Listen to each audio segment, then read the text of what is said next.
the Baen Free Radio Hour.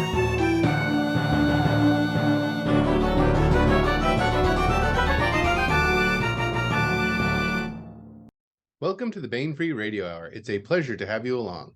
I am Baen Associate Editor and your podcast host, David Afsharirad.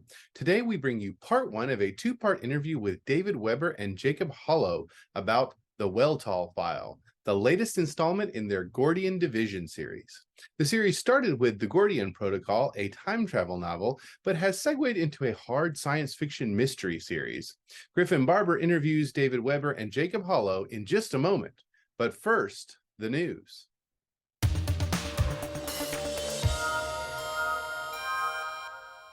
Well, here we are in June, and the hardcovers and trade paperbacks will soon hit bookstore shelves. Let's take a look. First up, The Weltall File by David Weber and Jacob Holo. The Weltall Tournament's professional VR games were supposed to be a symbol of cooperation between SysGov and its militaristic neighbor, the admin. But that was before star admin player Elly Sako received a death threat written in blood next to a copy of her own severed head. The admin's Department of Temporal Investigation swiftly seizes control of the crime scene, and the tournament transforms into a flashpoint of charged politics and conflicting jurisdictions. SysPol Detective Isaac Cho and DTI Special Agent Susan Cantrell, partners in the Officer Exchange Program, are sent in to take charge of the investigation and bring the situation under control. But solving this mystery won't be easy, and the pair struggles to determine who is telling the truth. A jilted relationship between players soon explodes into signs of a far-reaching conspiracy, and the two detectives find themselves racing against time before the tournament ends, because the killer will be the only one who wins, should they fail. Next, we have Rhymer by Gregory Frost. Rhymer brings to life Thomas the Rhymer, legendary 12th century figure of traditional Scottish balladry, as a champion who must battle the diabolical Evag, an alien race thought to be elves and fairies, hell-bent on conquering our world. This saga pits Thomas against the near-immortal elves, first with only his wits, then with powers of his own that enable him to take on these evil creatures throughout the centuries. He's known by many names over time, Tamlin, Robin Hood, and numerous other incarnations reaching into the present. But at his heart, he is still true Thomas, one man doing all he can to save us from an all-powerful foe. When his brother is snatched right before his eyes, Thomas hunts for justice and discovers that not only do these elves steal people, but they are also skinwalkers who occupy humans in positions of power. Their goal? To obliterate humanity and take over our world. When Thomas is dragged into their alien realm, he's imprisoned and barely escapes alive, but in the process he gains near immortality and the ability to transform himself. Will it be enough to protect his loved ones and defeat the enemies of humankind? That's the Weltall File and Rhymer, available soon in hardcover. And that's it for the news. Hi there, I'm Griffin Barber, your host for today's edition of the Baen Free Radio Hour. David Weber is a modern master of military science fiction. Most famous for his Honor Harrington series, David has frequently collaborated with other excellent authors of the genre to produce new and fascinating worlds for legions of fans. Jacob Holo writes across the genre with novels in military SF, space opera, YA, urban fantasy, and steampunk fantasy. His latest work is The Weltall File, the fourth book in the time travel space opera series, co-authored with David Weber, that we're here to talk about today. Hello and welcome, David and Jacob. Hi there. Great to be here. So, as usual, you might be experiencing this. The hardest question comes first when I'm hosting this Baen Free Radio Hour. What is the coolest aspect of the Weltall File for each of you? Jacob, you want to go first? Yeah, I had a, I actually, I had to think about this one when I got the interview questions, and because there are a lot of very cool aspects that I was very excited about, both in the planning stages and writing stages of the book. Now I am, David, you know this. I'm a bit of a gamer. No, just, really? just a little bit. And slowly, kind of some of my background as a gamer has slid into the Gordian Division series, and no one at any point told me to stop doing it. So the Weltall File features a trans-dimensional high-profile gaming tournament. And that was really a really fun part of the book to set up. It's not like the main plot. It's sort of like a background event that the main plot is kind of structured on top of. But it was very cool to work on that aspect of the book. And for you, Dave? I think for me, it falls into two categories. Okay, one is the nature and the concept of the book and the entire Gordian universe that Jacob and I are working in here, because it's time travel, it's multidimensional, and there are we get to look at some really significant moral questions in all the books, especially in the protocol books as opposed to the file books. And there's actually a division in the titles, which we're tracking with here.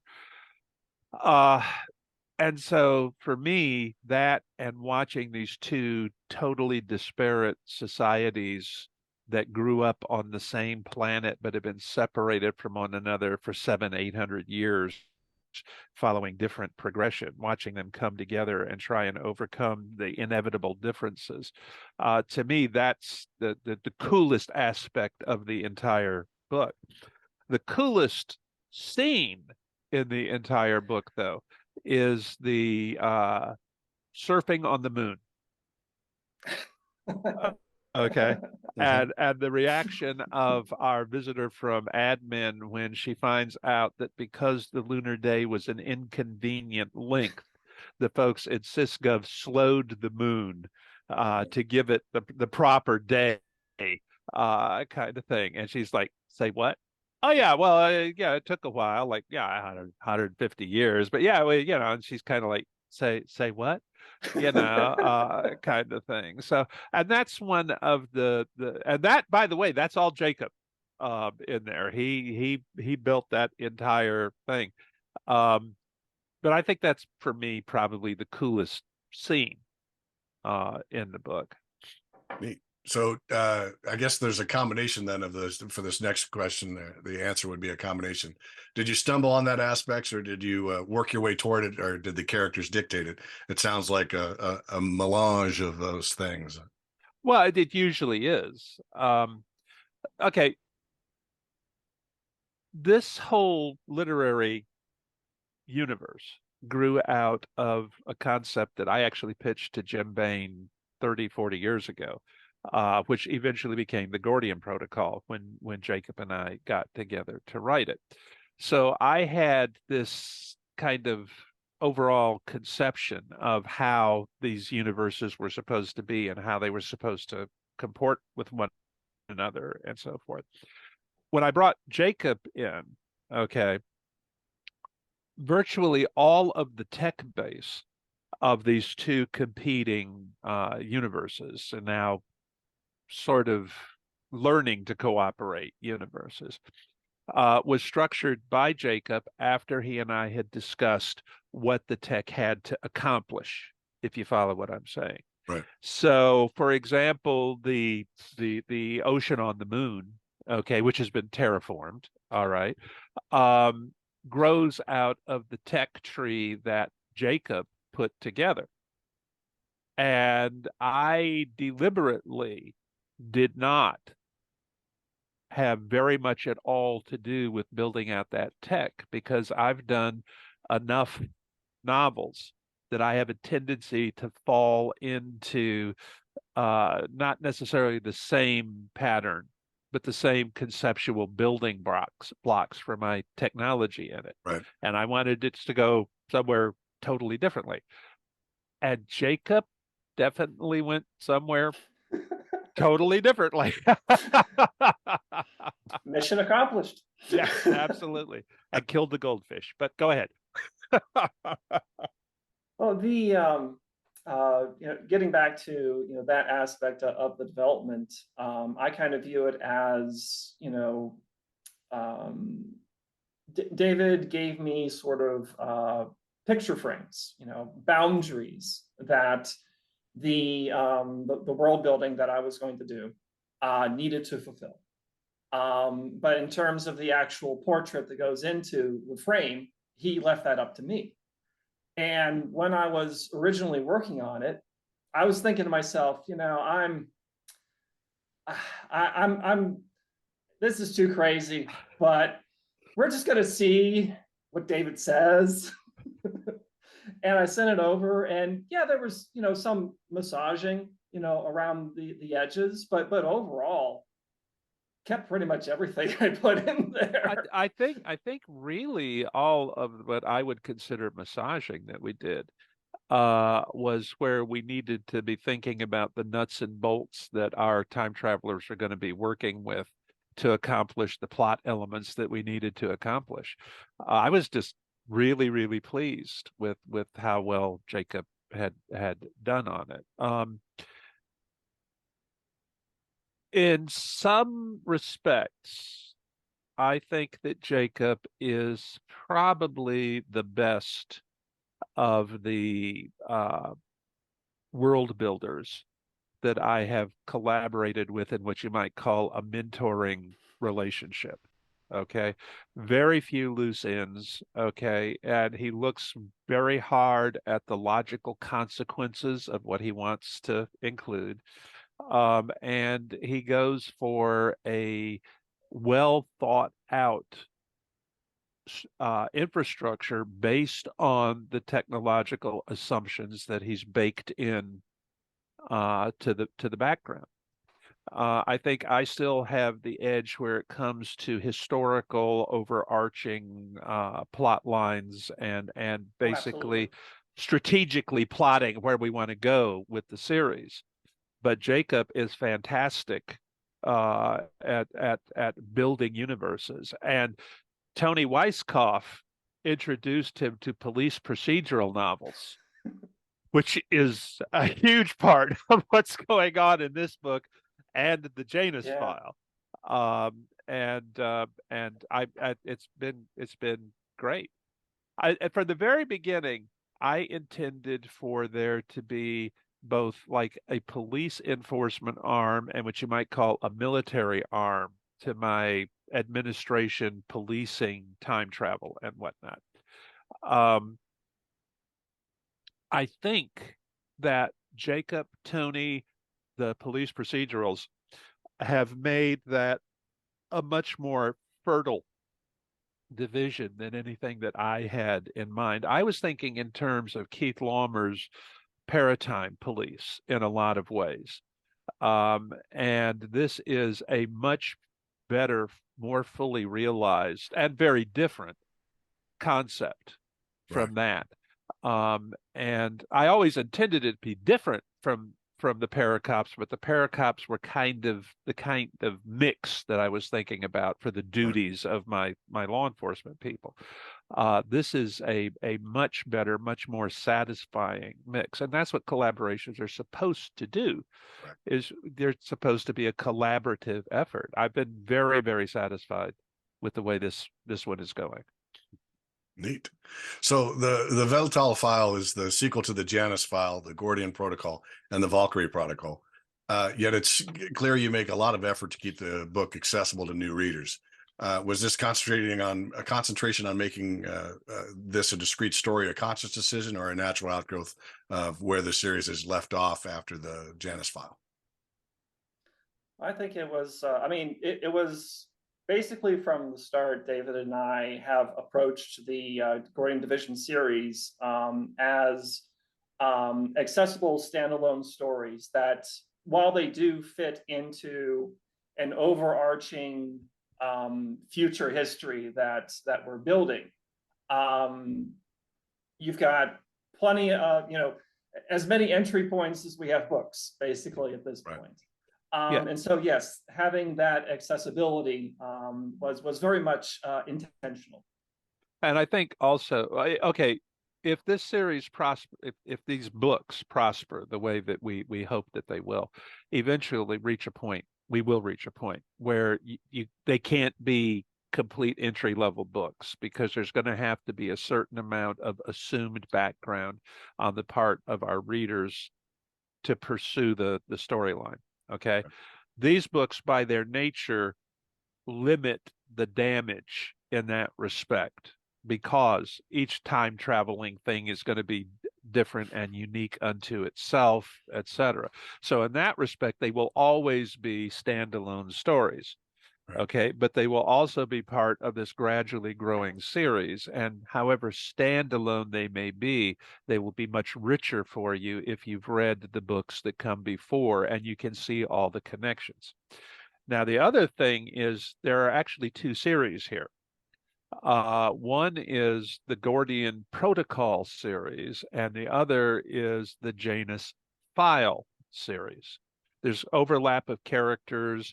There's interconnectivity. They're taking place in the same society. The same events are in the background. Okay, but the file titles are going to be essentially the law enforcement police side of things. Right. The protocol novels are going to be novels where something big enough goes wrong that they have to make a new rule that goes into their protocols of, no, you don't do this ever again, kind of thing. Okay. And we have a protocol novel in the works. It's kind of like you have to put Jacob on a reducing diet where the destruction of universes is concerned. Okay, I mean, he's just this like, literally happened. I was placed on a universe-destroying diet by David Weber and Tony Weisskopf. yes, True story. we said can't kill another universe in this book.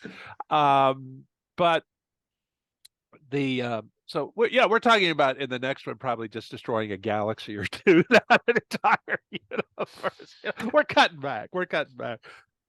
But yeah, it's so one of them is going to be like kind of the grand scale of these two societies moving through their historical evolution with the time travel involved and everything else. Okay. And those stories are going to have more of a military bent to them. But then we're going to have the file stories, which are going to be Isaac and Sephi and Susan and that whole crew moving forward. And they're going to be not just law enforcement, not just procedural novels, but there was a lot, if you read this book carefully, there's a lot of little more interweaving of these two societies, these two cultures, the contact points between them growing. That's going to be one of the other things that happens in the file books. So I really don't think of the Janus File and the Weltall File as sequels to the Gordian Protocol and the Janus Protocol. I think of them as companion series, right, to those books. If you see the distinction I'm making. Oh yeah. So like the Harpers of Pern kind of thing, as opposed to the Dragon Riders. Yeah, or what I originally intended to do with the Shadow Saganami in the Honor Harrington books, right? Or like what Tim and I are doing with Tom Pope on the Manticore Ascendant novels, and Jane and me on they're not really in the main series, the main story arc. Right. The difference is your Harper's Hall is probably a better choice in the sense that these are contemporaneous rather than separated in time. That's probably a better. Might think that I've read those a few times. Yeah, you might. I certainly did, Yeah. So this book is full of big idea SF with consciousness transfer, post-physical sentience, time travel, aerostats, post-scarcity polities, and a lot more. We get more of the games and artificial realities developed in the earlier works, including a new one that lends its name to this book, the Weltall File. How much labor was involved in developing the game of Weltall as its own thing, or did it develop naturally as the story required it? Well, I can honestly say that it didn't require any work from me. Yeah, so I was looking at Jacob while I was asking that question. I was looking at Jacob. Yep. Well, as I mentioned before, I'm a little bit of a gamer. And I do enjoy watching the occasional esports. So there's some influence there. I'd say the esport that I enjoy watching most are StarCraft 2 tournaments. So I knew I wanted to create a sort of epic scale real-time strategy game, for the fiction, for the tournament.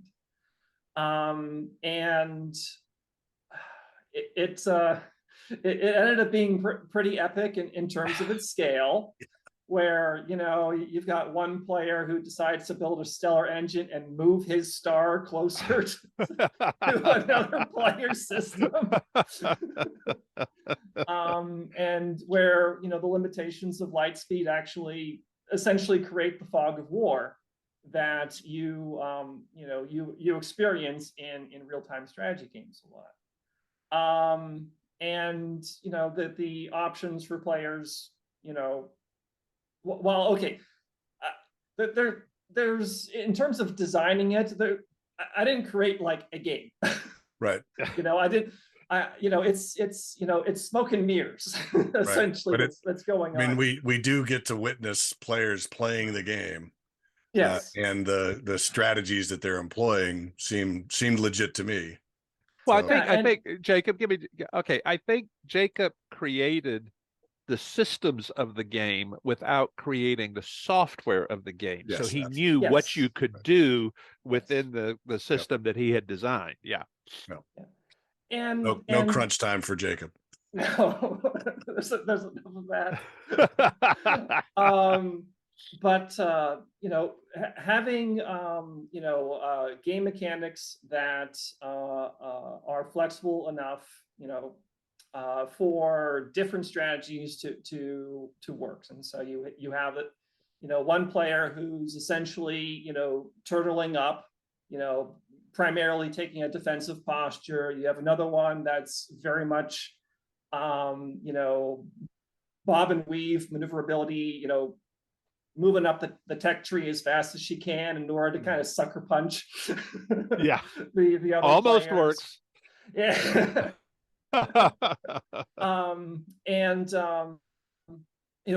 Another thing is that you have in the high end real-time strategy play, you'll have the difference between micro and macro. And so you'll have some players that are very good at the macro aspects of gaming, the economics, building up a big force, and then essentially hitting their opponent with that sledgehammer.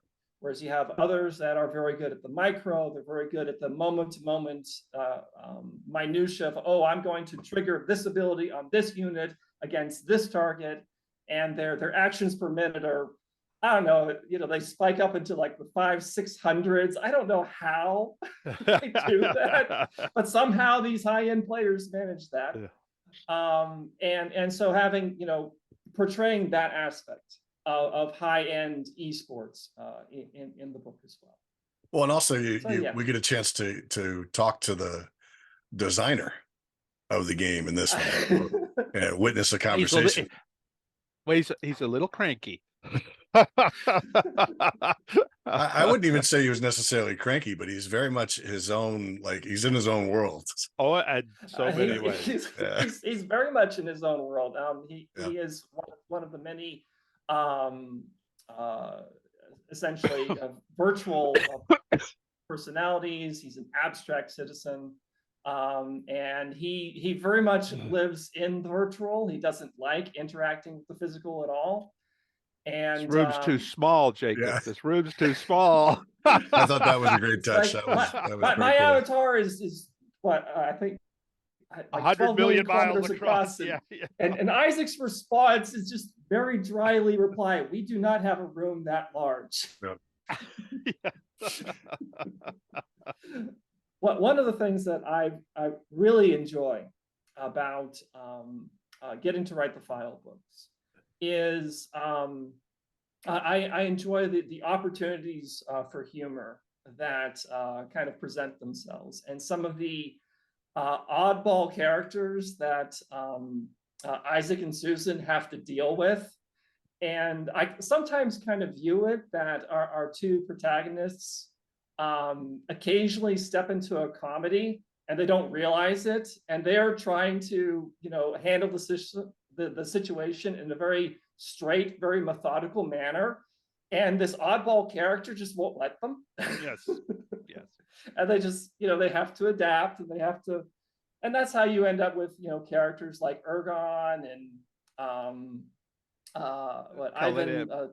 Ivan Zoe and Kohlberg. What's the guy who's actually running the game competition? Sven Kohlberg.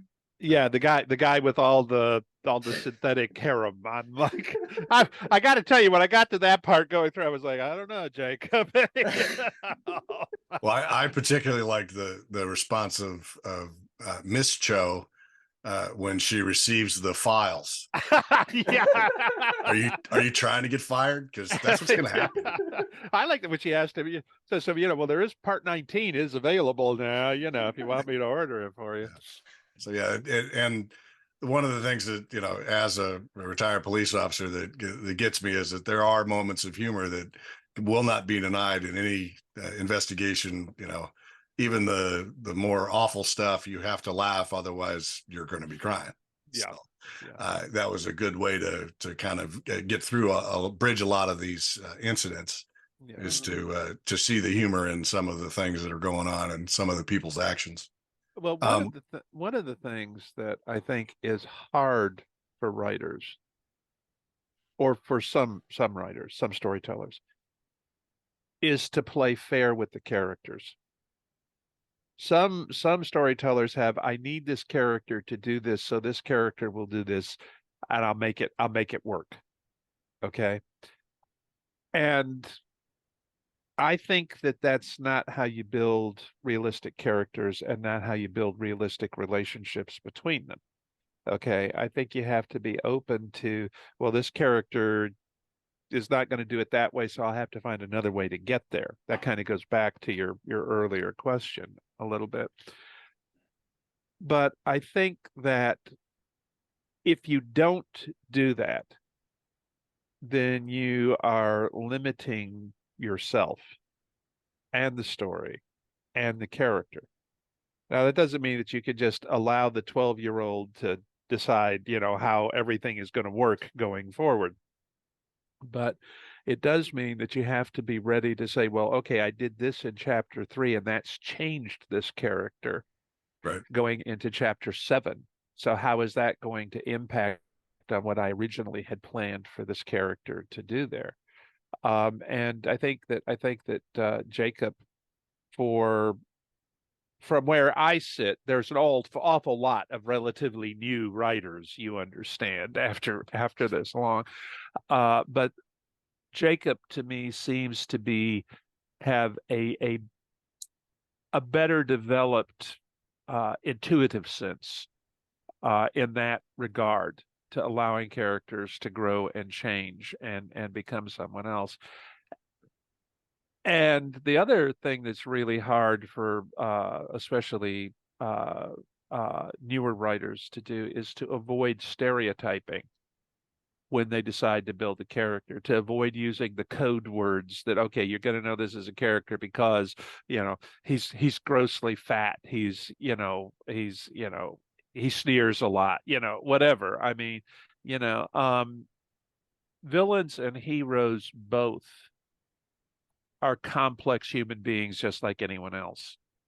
And most of the bad guys don't carry signs around that says bad guy here. Right. Okay.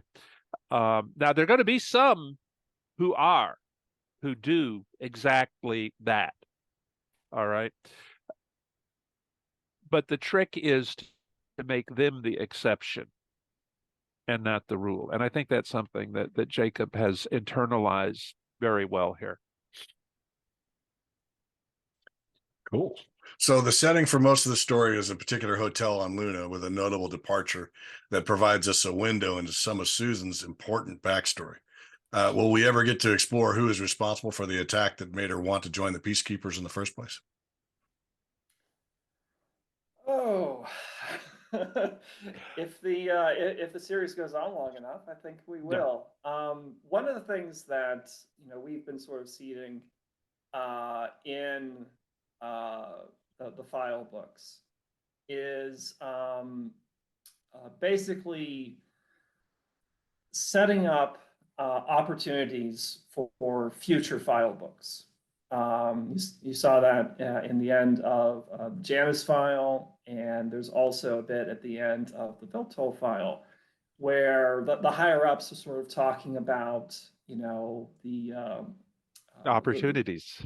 Yes, the results of the officer exchange program and future opportunities where they could potentially take the pair.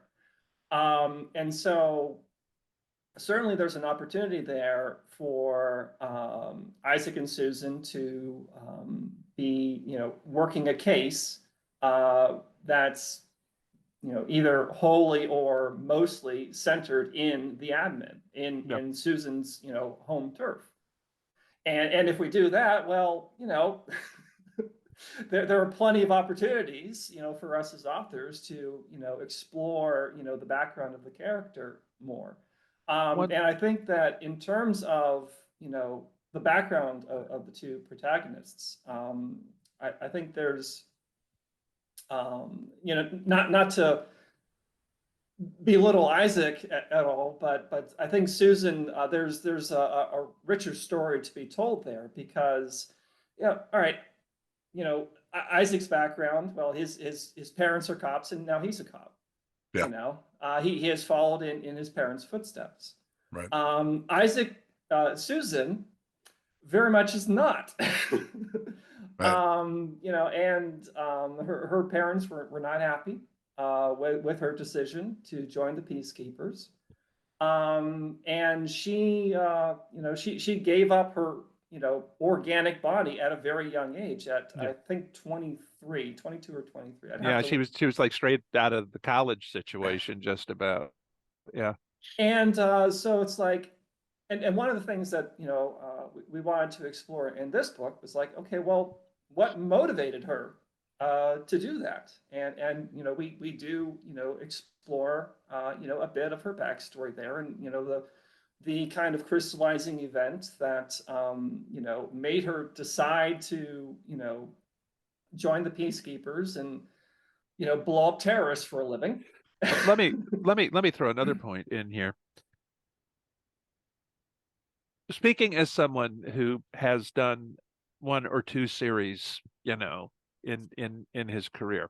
Oh, just a few, David. Just a few. But in any well-articulated literary universe, especially one that has a bunch of named characters who come and go through the underbrush, if you will, you have innumerable hooks that can be used. If you go back and look at the Honor Harrington books, there were some characters like Thomas Theismann that I tucked away with a deliberate designed idea of where he would ultimately go, and he ultimately went there.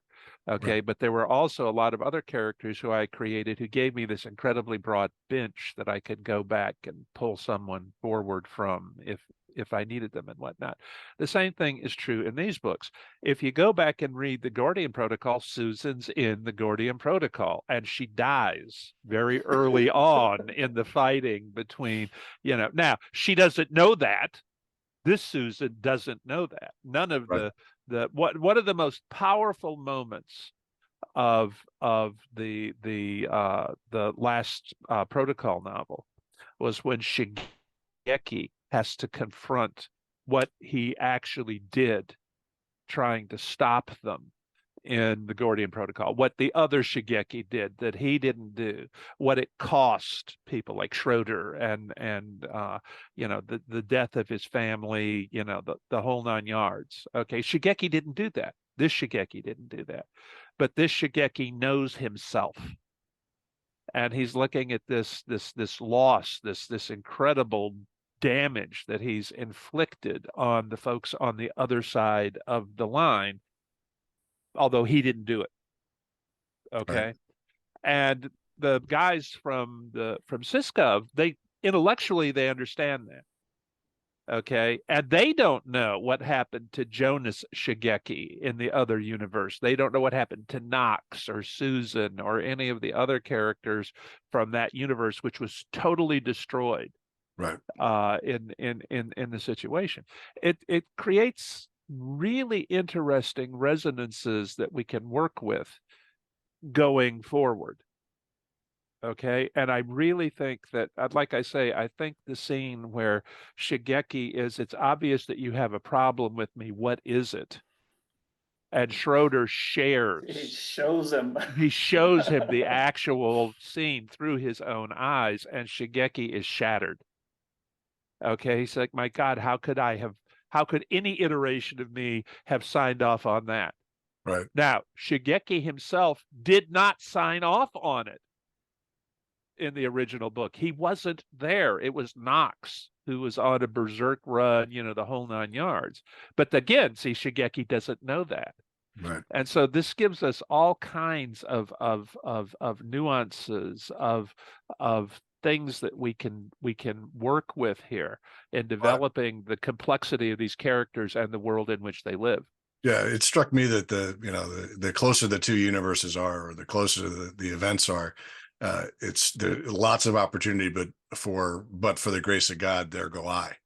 Yes. Right? Well, the other thing is you have to bear in mind, and if you haven't read the protocol books, especially the second one, you may not have picked up on this. These are the two universes that survived discovering time travel. Okay. Right. None of the others around them really seem to have done real well with that. All right. And if you look at these universes, and this was deliberately baked in from the beginning, each of them had an almost fatal technological event that totally different in the two universes, but they survived an extinction level technological foobar. Right. And that's another thing that they have in common. But the difference in the nature of the two has a lot to do with the difference in how the two societies evolved going forward from that point. So it's been a lot of fun. Well, they're a lot of fun to read. So. Oh, thank you. But I try. Well, it's time travel. Jacob told me after we'd written the first book. Yeah, I wasn't going to tell you before. Yeah, he told me after the book. He said, David, I think you should probably know that I had made up my mind years ago that the one book I would never write would be a time travel story. And I was like, oh, really? That was my excuse with Eric. Yeah. I told Chuck's like, you need to write for the Granville Gazette. I'm like, time travel. Don't want to do it. Well, but see, one of the things that Eric got very, very much right in the 1632 books is the fact that you can't change one thing without changing everything. Right. Okay. That by the time you have that one little poop that's going to kick off an alternate universe, everything from that point onwards, you're back. It's all thrown back into flux. Right. Okay. So the fact that there was a Shigeki in both universes in the Gordian Protocol was in large part a factor of where and how the split, the fracture in the time stream was inflicted, where it happened. And the assumption on the part of SysGov in the beginning was that they had created the admin's universe through this accident. Okay. In fact, they had not. Okay. But the knot they had tied had breached the wall between the two.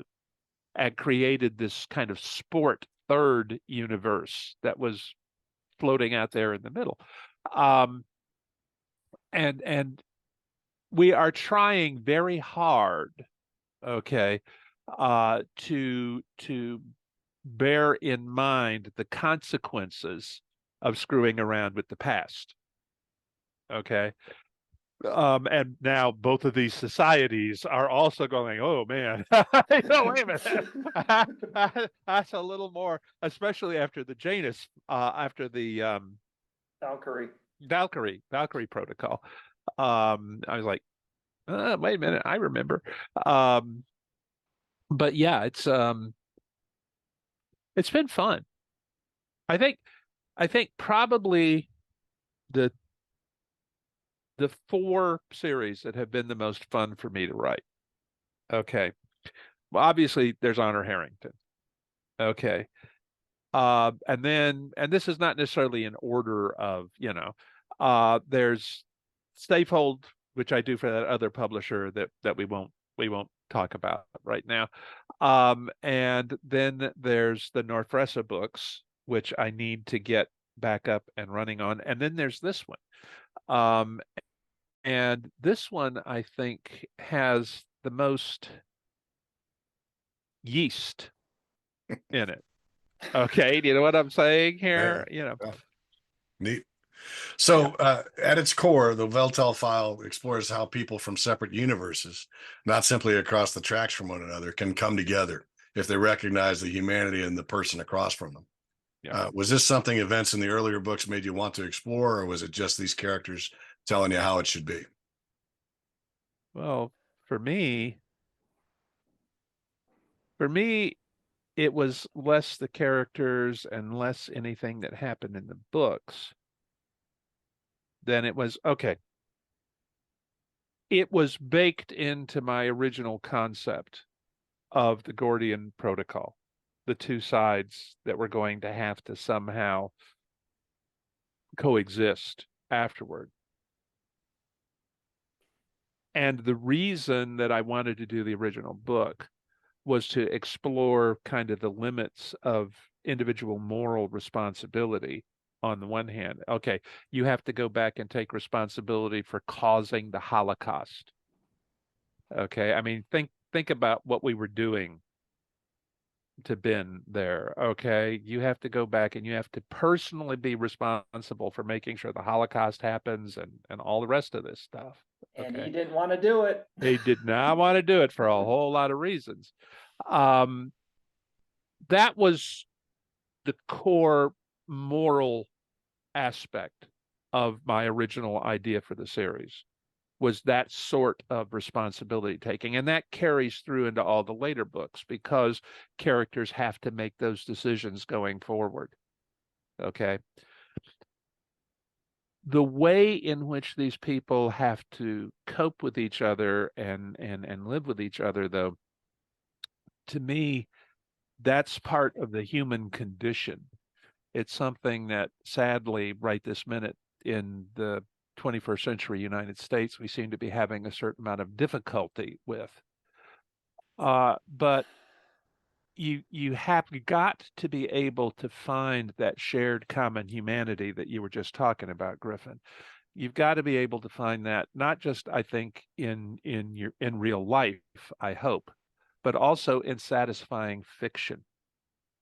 Because satisfying fiction has to resonate with the actual human condition. And so to me, that means it cannot be dystopian and it cannot be Pollyanna. And I think these books avoid both of those extremes. Okay. And I think that Jacob and I are very much on the same page where that aspect of these books is concerned. Jacob? Oh yeah, I mean, I think that, if you, starting with, the Gordian Protocol and how these 2 societies disastrously met. And I can't understand why Raybert's still holding a grudge, man. And it's very easy, for it's very obvious to see what the differences are and the points of friction between these two societies. But there are a number of characters on both sides that are interested in seeing beyond that, because they're like, hey, if we just let things stand the way that they are, particularly in the early books, this could end in a number of bad ways, including all-out war, and we don't want that. And rightfully so. That is a very good attitude for those characters to take. And as the two societies kind of give each other a little bit of breathing room to be someone else, and to be a little bit, give them a little bit of leeway, and to, okay, let's see if we can make this work. Let's try to get to know each other. It's like, oh, wait a second, we have a lot more in common than we realized. And so, yeah, you have the points of friction, but you also have points where they can come together. And really a lot of this book deals with both of those, the really harsh friction between the societies, and where they're trying to and to in a number of ways successfully working together. They're also discovering how much they have to offer each other. Okay, now SysGov, at least initially, was on the, well, of course we have things to offer admin. Okay, we're an open society, we have better tech than they do. And then they're like, well, now, wait a minute, in some aspects their tech is actually better than ours. Okay. And when it came to the huge battle in the Valkyrie protocol, that I think was the point at which the real probability of successful cooperation / coordination between these two universes came from, and it came from the admin side. It came from the side that has the defensive mindset, that's worried about technology, that doesn't have liberated AI and artificial citizens and everything else. They're the ones who said, basically, hey, we're going to stand and fight with you, or whatever. And I think that sometimes in real life, we need to be open to the possibility that somebody's going to surprise us by stepping up and being more than we ever expected them or had a right to expect them to be. Okay. And it does happen. All right. I think you also have to be open to that in your fiction, in the stories that you tell. I tell people that science fiction serves the same function that fairy tales served in a pre-Technic society. Okay, cautionary tales, visionary tales, warning tales, inspirational tales, all of that. Science fiction does that for a Technic society, the way that fairy tales did them for a pre-Technic society. I think that sometimes we get so involved in the social commentary aspect of the science fiction that we're writing that we lose track of those kind of timeless threads, timeless strands, and responsibilities of the storytellers. And I think that is one of the things that Jacob and I are trying to keep our eye on in these books. We're not trying to be portentous about it. We're not trying to be pretentious about it. We're simply incorporating it because we think that's what good storytellers do. Neat. And I should point out that sometime in the not too distant future, Jacob will be getting his toes wet in the Honorverse as well. Neat. Yes. Looking forward to that. And I'm looking forward to it too. It's going to be, he's going to have to restrain himself where the technology, and he's not allowed to destroy any universes. Okay. No universes. There were two But can he rules. seriously disturb a few universes? Split an atom or two? You can split an atom or two. Okay. Just want to make sure. Yes. Well, David, when he invited me to write with him in the Universe, he laid down two very firm ground rules. And rule number one is no destroying universes. And number two, no big stompy robots. No big stompy robots. That's right. That's right. Well, David, I think I can just took all the fun out of it. Yeah. So I'm looking forward to the very small stompy robot. Yeah. Well, see, the problem he's going to have is they're prequels to the Universe, so he can't go around introducing technology that's more advanced. Okay, not unless he's going to explain how they lost it. So yeah, it got stomped by a big stompy robot. Obviously. Okay, I got it. Yeah. I got it. Well, I have to say, okay, I probably shouldn't admit this, but I liked the original Pacific Rim movie.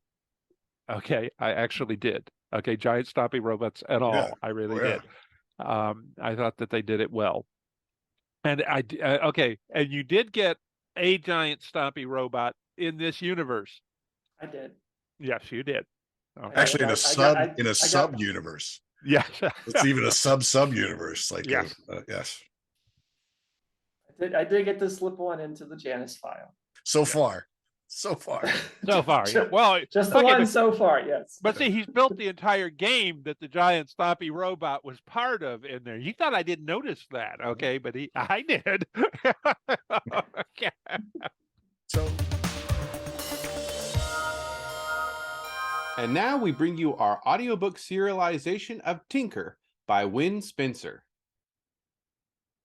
Inventor girl genius Tinker lives in a near-future Pittsburgh, which now exists mostly in the land of the elves. She runs her salvage business, pays her taxes, and tries to keep the local ambient level of magic down with gadgets of her own design.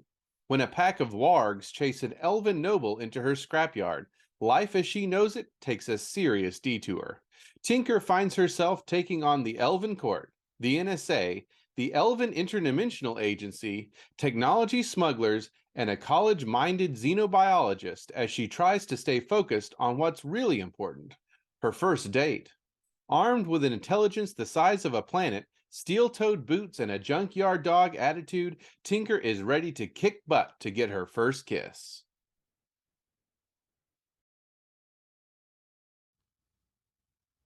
By the time she got Windwolf to the multiple trailers that served as the scrapyard's office and her workshop, she knew why vids always had men saving women, and rarely the other way around. There just wasn't any way a woman, well, a 5'0" woman, could carry around an unconscious, bleeding man in any artistic manner. In the end, she rigged a sling and used the crane to swing him across the scrapyard and down onto the front doorstep. She kept the electromagnet on until it was so close to the steel shell trailers that they were shuddering.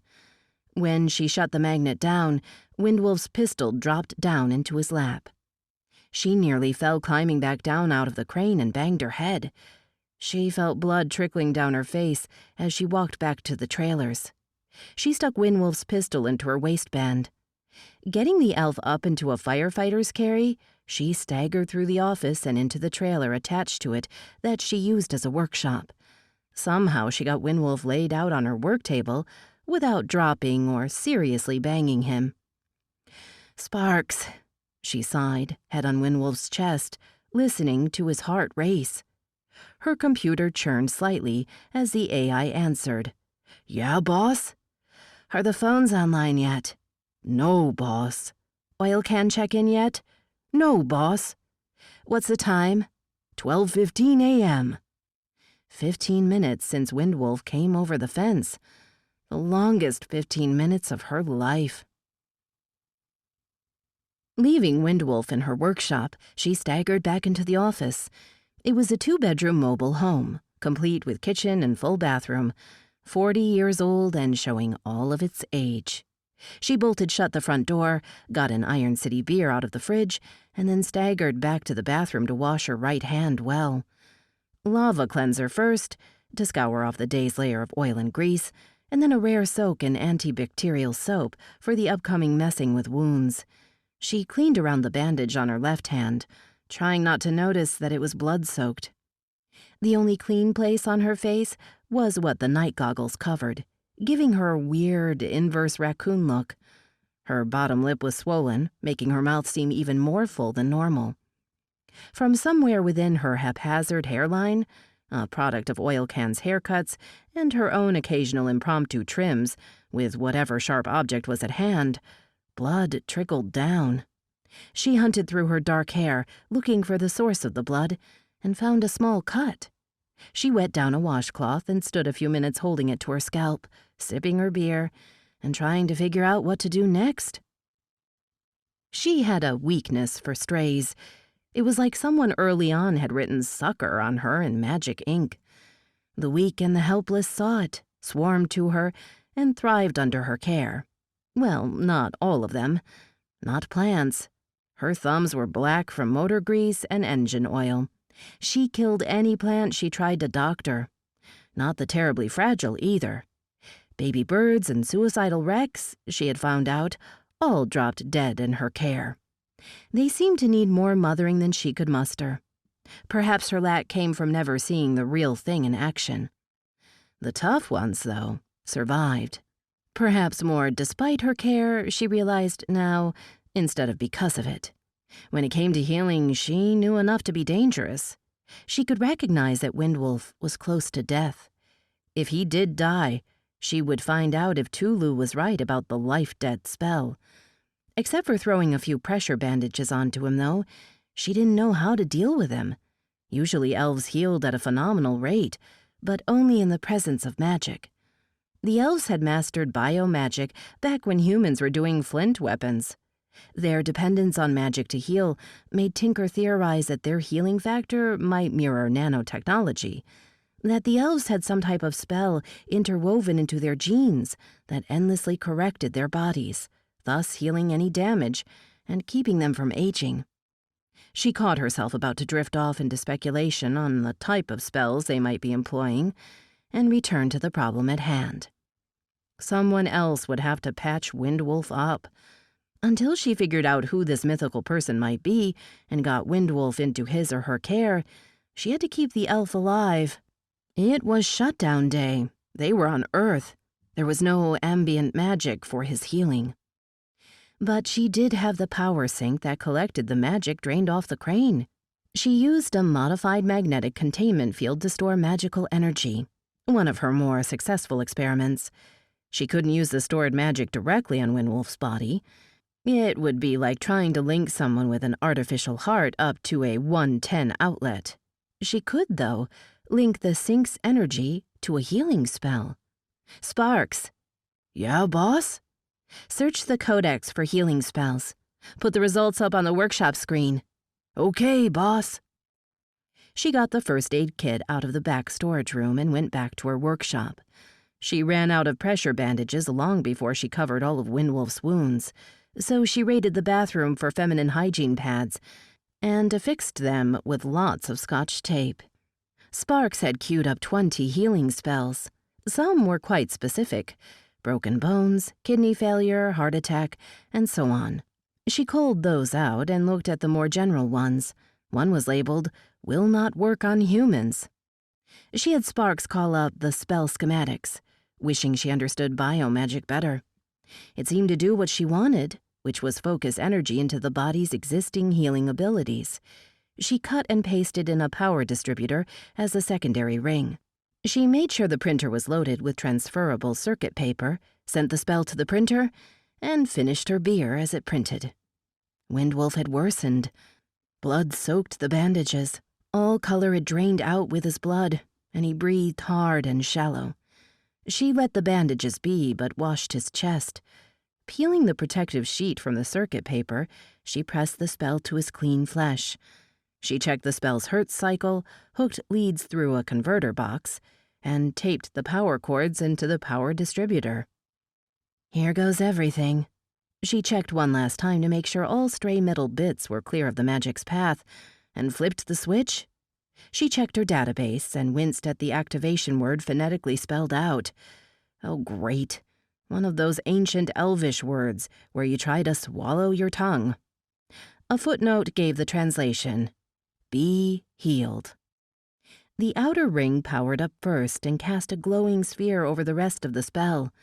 Then the healing spell itself kicked in, the timing cycle ring clicking quickly clockwise as the magic flowed through the spell in a steady rhythm. Windwolf took 5 shallow breaths, then a long, deep breath, another, and another. He fell into a clean, easy breathing rhythm, color washing into his face. "Yes, be healed," Tinker cried. "I am your magic god. Say amen to me. Woohoo!" She danced around the room. "Oh yes, I am a god, the one, the only, Tinker!" Still pleased to giggles, she went to look at Windwolf. Really look at him, for the first time in years. He was beautiful. But then again, he was an elf. They were all beautiful. And unfortunately all snobs, too. A blue silk ribbon gathered his glossy black hair into a thick, loose ponytail that came nearly to his waist. She tangled her fingers in the curly tips of the ponytail and felt the smooth silkiness of his hair. Deceptively delicate, his face held just enough strength in it to be masculine. All the fey features, full lips, sharp high cheekbones, perfect nose, pointed ears, almond-shaped eyes, and thick, long eyelashes. She couldn't remember the color of his eyes. They were the first elf eyes she had seen up close, within inches of her own, and they had been so stunningly vivid, she remembered that they left her breathless. But what color? Green? Purple? She wrapped the lock of black around her finger and rubbed it against her cheek. So soft. It smelled wonderful. A musky spice. She held it to her nose, trying to identify the scent. Mid-sniff, she realized he'd opened his eyes and was looking at her with silent suspicion. His irises were the color of sapphires, with the biggest price tags locked in jewelers' cases. The stunning deep blue that neared black. She gasped with surprise, and then cried as he shifted. "Naitanyo! I've got a healing spell jury rigged on you. If you move, it would be bad. Do you understand? Konkau?" He studied the spell hovering over his chest. The power leads to the siphon, and then the bulky containment unit itself. "I understand," he said finally in English. He looked back at her. She was still holding the lock of his hair. "Oh, sorry. You smell nice," she said, carefully dropping his hair. "Who are you?" He didn't remember her. Not that she was totally surprised. Their minutes together, prior to today, could be counted on the fingers of both hands, and had been shared with one nasty monster. She had been 13 then, and still hadn't grown enough of a figure to distinguish her from the boys she played with. It seemed slightly unfair, though. Her imagination had decided that he stood as some kind of symbol, and featured him often in her dreams. "They call me Tinker." Tulu had cautioned her against telling people her true name so often that using her nickname became habit. "You're in my scrapyard." "Your eyes." He carefully lifted his right hand to make an odd gesture over his eyes. "They were different." She frowned, and then realized what he meant. "Oh, yeah, I had my night goggles on." She fished them out of her pocket, demonstrated how they fit on. "They let me see in the dark." "Ah." He studied her silently for several minutes. "I would have died." "You still might. You're badly hurt. It's shutdown day and we're on Earth. I'm afraid if I don't take some drastic actions, you're not going to make it." "Then drastic actions it must be."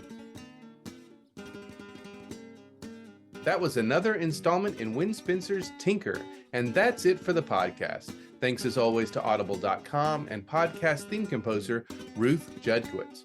Praise, thanks, and gratitude to David Weber and Jacob Holo, and tune in next week to hear part 2 of the interview. And good night, Tony Daniel, wherever you are. This is David F. Shirod coming to you from a soundproof bunker somewhere deep in the heart of Texas. Join us here next week at the hammering heart of science fiction and fantasy, and keep reaching for the stars.